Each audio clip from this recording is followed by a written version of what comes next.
Ini layout 960 square feet. Okay, ada 2 bilik air, fully furnished. So you bawa luggage, bawa baju saja, you boleh tinggal. Pintu masuk, ini adalah kita punya kitchen. Kitchen equipment semua full adalah. Okay, peti sejuk, oven, okay, hot and cold, semua ada. Datang sini adalah dining area kita. Makan sini. Ruang tamu, tengok TV. Okay, kita ada Times Square punya view, bro. Okay, no joke. Ada balcony lagi.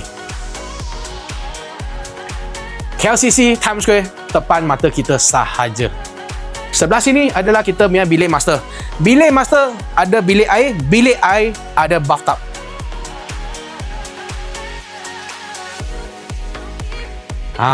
Kalau bawa bini honeymoon memang best gila, bro.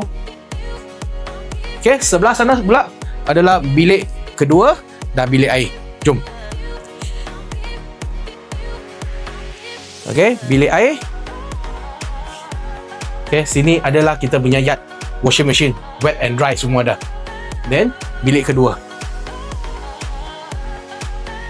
Ini unit untuk sewa bulanan dia 8,600 sahaja, guys. So, kawan-kawan sesiapa ada VVIP datang, okay, buat bisnes dengan you ataupun you nak rasakan apa perasaan tinggal kat Golden Triangle, you di Abang Mike.